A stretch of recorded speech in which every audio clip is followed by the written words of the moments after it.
दोस्तों, महाराष्ट्र की राजनीति में बीजेपी को एक बार फिर से लगा है तगड़ा झटका। और इस बार बीजेपी को यह तगड़ा झटका शरद पवार ने नहीं दिया है, बल्कि दिया है उद्धव ठाकरे ने। जी हां, यूबीटी पक्ष की तरफ से एक बड़ा झटका बीजेपी को महाराष्ट्र में। एक बड़े नेता जो कि बीजेपी के लिए काफी कुछ कर सकते थे, उन्होंने बीजेपी का साथ छोड़कर यूबीटी पक्ष की तरफ उन्होंने रुख कर लिया है और उद्धव ठाकरे की पार्टी यूबीटी ज्वाइन कर ली है। कौन है वो नेता, क्या कुछ रहा मामला, क्यों बीजेपी छोड़ दी उन्होंने, क्यों यूबीटी के साथ चले गए और ये कितना बड़ा झटका है बीजेपी के लिए, इस पर हम बात करेंगे। साथ साथ एक और बात करेंगे, वो बात करेंगे अजीत पवार के बयान के बारे में। एक नया बयान अजीत पवार का आया है और उन्होंने कहा है कि मेरी बात हमेशा डिप्टी सीएम तक आके रुक जाती है और मुझे भी सीएम बनना है। ऐसे समय पर उन्होंने ये बयान दिया है कि इससे कई सारे मायने निकाले जा रहे हैं, उस पर भी चर्चा करेंगे दोस्तों। तो बने रहिए हमारे वीडियो के साथ। चलिए शुरुआत करते हैं। नमस्कार दोस्तों, मेरा नाम है मनीष कुमार सिंह और आप देख रहे हैं 4 PM महाराष्ट्र। दोस्तों, बीजेपी को महाराष्ट्र में वैसे तो आए दिन झटके लग रहे हैं, लेकिन आज जो ताजा झटका लगा है मैं उसके बारे में आपको बताने जा रहा हूं। बीजेपी के नेता दिनेश परदेसी जो हैं, उन्होंने बीजेपी का साथ छोड़कर यूबीटी पक्ष ज्वाइन कर लिया है। और आपको बता दें कि मुंबई में मातोश्री पहुंचे दिनेश परदेसी और उन्होंने यूबीटी पक्ष ज्वाइन किया, उद्धव ठाकरे से मुलाकात की। ये जो नेता हैं दिनेश परदेसी, ये बहुत ही ज्यादा अहम है बीजेपी के लिए, या कहिए अब थे, क्योंकि अब ये यूबीटी पक्ष में है। और विधानसभा में कई ऐसी सीटें थी जहां से दिनेश परदेसी जो है वो अहम भूमिका निभा सकते थे, और जिनमें से एक है वैजापुर। वैजापुर जो रीजन है वो बहुत ही ज्यादा इंपॉर्टेंट माना जा रहा है और वहां से जो दिनेश परदेसी है उनका काफी मजबूत होल्ड है और बीजेपी के लिए इलेक्शन में इस बार काफी कुछ चीजें वो वहां से करने वाले थे। लेकिन अचानक क्या हुआ, क्यों उन्होंने बीजेपी छोड़कर यूबीटी पक्ष यानी उद्धव ठाकरे का साथ थामा? आपको बता दें कि महाराष्ट्र की राजनीति में इन दिनों लगातार ये खबरें आ रही हैं कि जो कार्यकर्ता हैं बीजेपी के साथ जुड़े हुए, जो नेता है जुड़े हुए, उनमें नाराजगी है। ये नाराजगी आज से नहीं है, बल्कि लोकसभा चुनाव के बाद से ही देखी गई। और कई सारे ऐसे नेता हैं जो बीजेपी के नहीं थे, 2022 में वो बीजेपी में शामिल हुए। और खींचतान जो सीटों को लेकर के चल रही है उसको लेकर के, साथ ही साथ कई और ऐसे मुद्दे हैं जिसमें कहा जाता है कि जो पार्टी के प्रमुख नेता हैं ऊपर के, वो नीचे के नेताओं की सुनते नहीं है। और कई सारी ऐसी बातें निकल के सामने आती है जिसमें नाराजगी जो है वो नेताओं में देखने को मिलती है।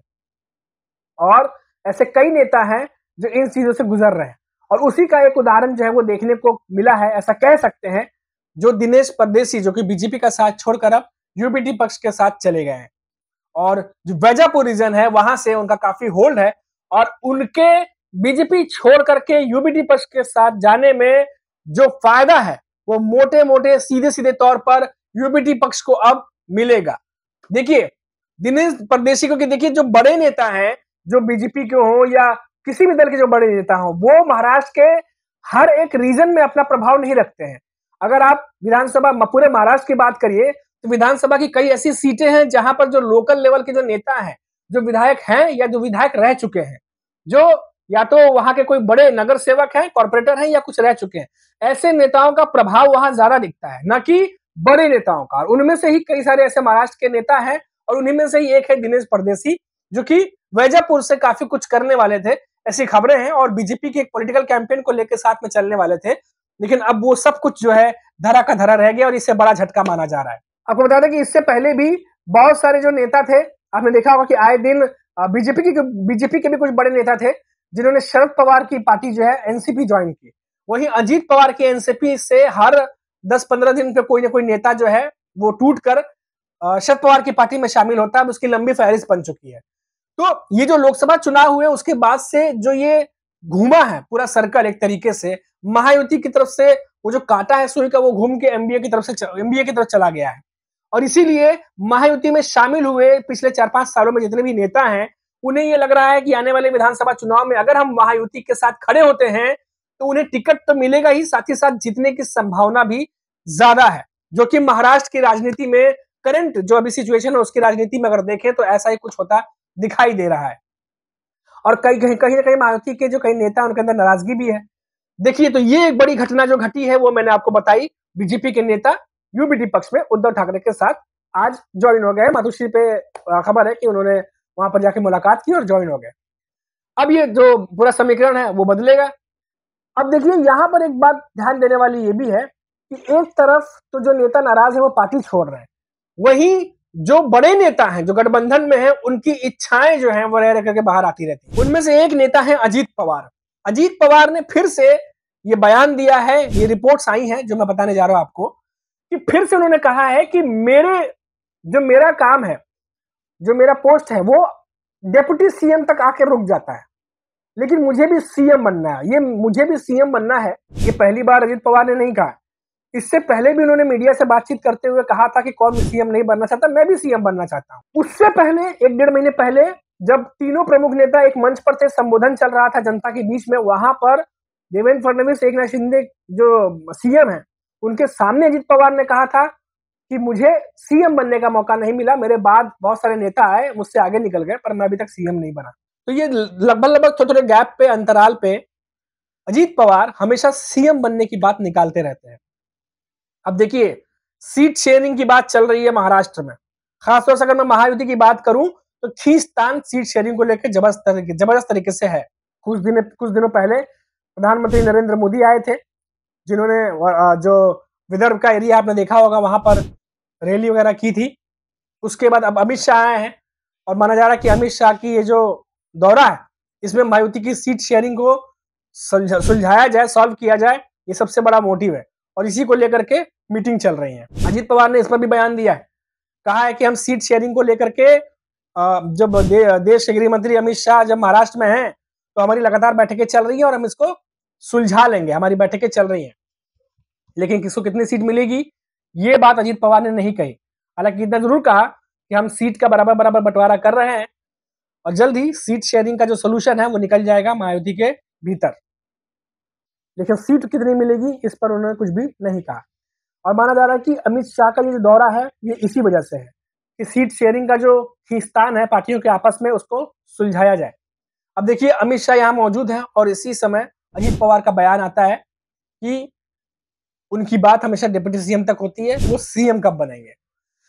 तो अपनी अपनी इच्छा जो है डायरेक्टली जाहिर करके सामने वाले पार्टियों के ऊपर दबाव बनाने की कोशिश भी की जा रही है। अब देखिएगा, जैसे एकनाथ शिंदे हैं, महाराष्ट्र के सीएम हैं, अब वो खुद पब्लिकली कई बार नहीं कह सकते कि उन्हें कितनी सीटें चाहिए। तो ऐसे में जो नेता हैं, कई बार उनके जो सीनियर नेता हैं, दूसरे सीनियर नेता हैं, वो पब्लिकली बयान देते हैं कि उन्हें 100 सीटें चाहिए, 107 सीटें चाहिए। ये भी एक स्ट्रेटेजी का हिस्सा होता है कि प्रमुख नेता भले कुछ ना कहे, लेकिन सीनियर नेताओं के द्वारा ये कहलवा दिया जाए कि वो चाहते क्या है, ताकि सामने वाली पार्टी के पास ये मैसेज जो है वो पहुंच जाए कि पूरी की पूरी पार्टी जो है वो क्या चाह रही है। और एक तरीके से ये दबाव बनाने की राजनीति भी होती है, एक मैसेज पहुंचाइए, दबाव भी बनाइए। और यही चीज हमने देखा अजीत पवार की एनसीपी की तरफ से भी हुआ, जहां अजीत पवार खुद कुछ कहते नजर नहीं आए, लेकिन उनके पार्टी के सीनियर नेता जो हैं, चाहे वो छगन भुजबल हो, चाहे वो सुनील तटकरे हो, उनके बयान आप उठाकर देखिए, लगातार वो सीटों पर भी बात करते रहे हैं। और अजीत पवार पर जब निशाना साधा गया तो उन्होंने बीजेपी को आड़े हाथों भी लिया। यानी अजीत पवार ने पब्लिकली कुछ नहीं कहा, ना ही बीजेपी के बारे में, ना ही सीटों के बारे में, लेकिन उन्हीं के पार्टी के सीनियर नेता पब्लिकली सब कुछ कहते हैं। तो ये भी एक तरीके की रणनीति है। और महाराष्ट्र में क्षेत्रीय पार्टियां, मैंने पहले ही कहा था कि क्षेत्रीय पार्टियां इस समय समझौते के मूड में बिल्कुल नहीं है। वो भी ये चाहती है कि उन्हें भी सीटें मिले और वो ज्यादा सीटों पर चुनाव लड़े, क्योंकि चुनाव के बाद भाई कैबिनेट का जो मंत्रिमंडल उसका विस्तार भी तो होना है, उसमें अहम पद भी तो चाहिए। और ऐसे में वही ज्यादा अपना वजन बढ़ा सकता है या अपना वजन डाल सकता है जिसके पास सीटें हों। और कम सीटें जिससे हासिल होंगी उसके बाद आप भी समझ सकते हैं कि फिर उसकी कितनी बात मानी जाएगी, कितनी बात नहीं मानी जाएगी। तो इन तमाम चीजों को देखते हुए जो पार्टियां हैं वो अपनी अपनी, फिर से कहूंगा कि महाराष्ट्र की राजनीति में हैसियत बढ़ाने की राजनीति को लेकर के आगे चल रहे हैं, ताकि जब वो आगे कुछ बोले तो उनकी बातों का वजन हो। फिलहाल अभी के लिए दोस्तों इतना ही, फिर लौटेंगे तो बात करेंगे महाराष्ट्र की किसी बड़ी खबर पर। तब तक के लिए आप देखते रहिए 4 PM महाराष्ट्र और मुझे इजाजत दीजिए। नमस्कार।